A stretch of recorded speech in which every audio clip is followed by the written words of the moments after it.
Merci d'abord de nous avoir accueillis dans ce fabuleux domaine. C'est tout un plaisir. C'est le mien, le plaisir. Merci. Alors, tout d'abord, la question qui s'impose, c'est pourquoi avoir choisi de quitter Marrakech et venir s'installer ici, sur cette terre?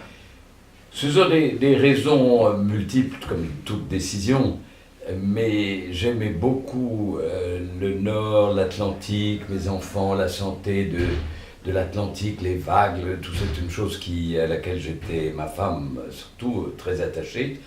Et puis, voilà, ça manque peut-être de discrétion, de modestie, mais c'est surtout Sa Majesté Hassan II qui m'a dit « Vos chevaux en été, vous allez les faire dépérir à Marrakech, venez dans le Nord, c'est là où tout le Maroc a ses chevaux, ses élevages les plus solides, les plus... » Et donc, je me suis rapproché à titre expérimental. Et puis, comme je prenais l'avion de Marrakech, je voyais cette côte tellement belle, vide. Oui. Voilà, le vide appelle... Oui, d'accord. Et le polo, vous nous aviez raconté que l'histoire du polo est vraiment ancrée au Maroc. Il y avait la garde chérifienne, je crois. Oui, c'est d'abord, ça. c'est l'ancêtre en quelque sorte de la garde royale. Il y avait ce fameux premier club à Tanger. Est-ce que vous pouvez nous rappeler un petit peu cette histoire du polo au Maroc? Oui, il se trouve que les Anglais devaient faire un arrêt quand ils rentraient dans la Méditerranée, d'où Gibraltar, d'où toute cette histoire, et de la marine et les marins de l'époque, les princes, le duc d'Édimbourg, le mari de la reine Elisabeth notamment, son oncle, bien avant, dès 1880-90, s'arrêtait beaucoup dans le périmètre proche de Tanger. Et donc, un des plus vieux, ancien, traditionnel club au monde, c'est Tanger, qui a été fondé la même année que Paris, la même année que la plupart des clubs anglais, et ce n'est que bien après que d'autres pays comme les États-Unis se sont mis à jouer au polo. Les Australiens en font aussi partie des tout premiers. Vous étiez aussi président de la Fédération internationale de polo dans le passé. Oui, je l'ai été pendant un certain nombre d'années. Mais le plus particulier de ma vie, c'est que j'ai monté en course, j'ai fait beaucoup de concours hippiques, j'ai fait beaucoup surtout ce qu'on appelle, et vous n'en faites pas beaucoup au Maroc, du sport complet. C'est-à-dire que vous faites de l'obstacle, du steeple et du dressage. Voilà, j'ai eu vraiment une vie qui était comblée, entourée de chevaux qui m'ont rendu toute l'affection que je leur ai portée. Et puis, je continue un peu, mais voilà, jusqu'à la fin de mes jours. J'ai toujours dit du reste que j'espère que ma dernière vision, ce sera une tête de cheval comme ça, ou un cheval au galop. J'essaye de considérer que jusqu'à la fin de mes jours, j'enracine un arbre par jour. Ça veut dire que je dois en enraciner 365 par an. Bien sûr, je ne le fais pas en un jour, mais cumulativement, voilà, je me promets jusqu'à ma mort d'essayer. J'ai une chance folle de pouvoir vivre un peu mes rêves. C'est honteux, voilà, mais c'est comme ça, je ne vais tout de même pas... Je ne vais pas pleurer parce que je suis capable de faire des choses dont je rêve. C'est amusant, il y a une chose que je remarque au Maroc, c'est que les gens aiment bien se retrouver avec leurs amis, leurs proches, dans la même discipline. On va tous en groupe au football, sur la plage, on va tous en groupe. Et vous êtes moins individualiste, moins individualiste que les Anglais, par exemple. Donc, il y a un départ, mais malheureusement, je suis loin des centres. Et évidemment, les jeunes se mettent à travailler, sont au boulot.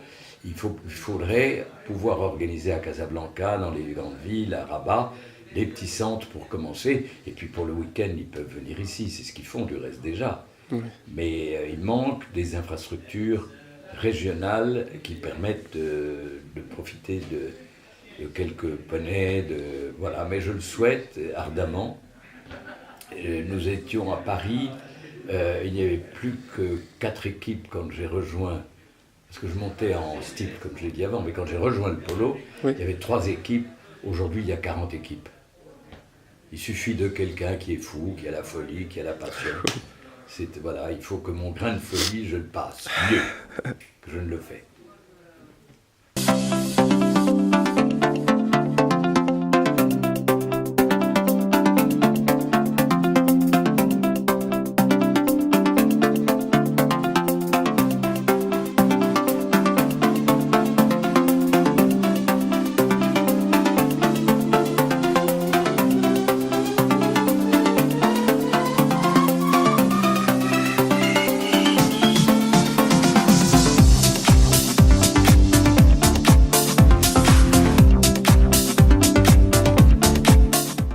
Pour moi, alors il faut comprendre un peu. Le polo, ça peut paraître un sport dangereux pour des amateurs. Quand ils voient un match, ils se disent ouh, ça c'est trop pour moi, c'est pas possible. Ouais.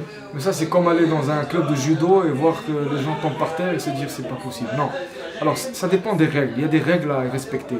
Quand on respecte les règles, ce sport devient très très très harmonieux. C'est un sport qui est différent des autres. Ce que j'aime beaucoup dans le polo, c'est que c'est jouer au golf à cheval, mais dans une vitesse qui est entre 30 et 60 km par heure, qui n'est pas facile. Et puis, ce que j'aime beaucoup, c'est que c'est un esprit d'équipe. On n'est pas tout seul. Donc, ce qui fait qu'il y a une communication entre tous les joueurs. On s'en fout de l'âge, on s'en fout du niveau. On équilibre les équipes, une équipe contre l'autre, ça dépend des handicaps des joueurs. Et on fait tout que ce soit équilibré, comme ça tout le monde est content. Et qui est une belle harmonie de match. Et puis, j'encourage beaucoup les Marocains à commencer ce sport. Je fais le maximum pour ça. C'est pas facile parce qu'on est loin quand même ici, mais j'en ai beaucoup qui sont fidèles et qui viennent souvent nous voir. Et je remercie notre patron, M. Patrick Guéron-Hermès, qui fait tout son effort et qui prête toute son infrastructure, ses chevaux, ses jolis chevaux, qu'on entraîne tous les jours pour les former. Oui, dites-nous, quel est le nombre déjà d'élèves que vous avez, les Marocains surtout? Alors, ici sur le club, on en a entre 5 et 9 réguliers qui viennent. Ouais. Et puis on a bien sûr les cavaliers marocains résidant à l'étranger, que d'ailleurs moi je forme une équipe avec, on vient de jouer aux États-Unis. Oui. Et il y en a un à Dubaï, un aux États-Unis, un à Paris, 2 à Bordeaux.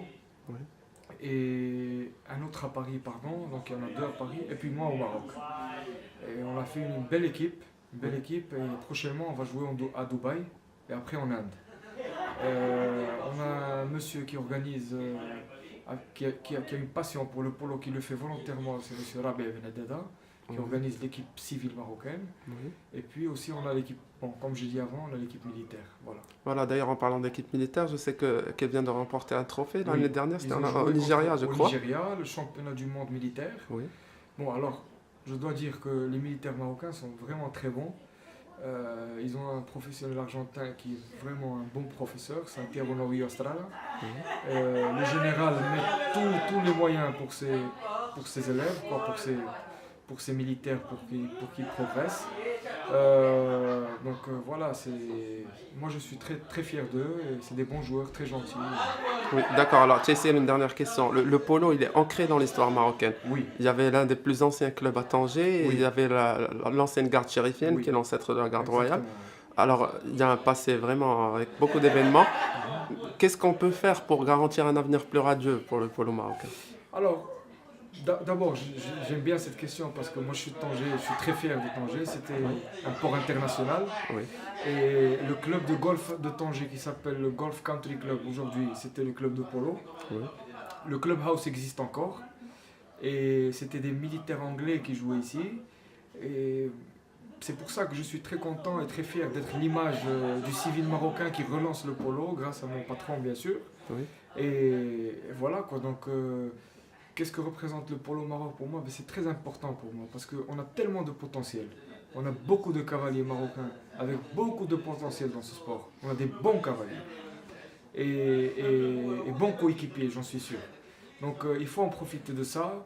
J'en ai beaucoup qui viennent aujourd'hui de Casa, des cavaliers professionnels de saut obstacle, qui viennent avec moi. C'est mes camarades depuis que je suis petit, qui viennent et qui ont confiance en moi. Ils viennent chez moi ici, et on travaille ensemble, on forme des équipes ensemble. Et ça commence à...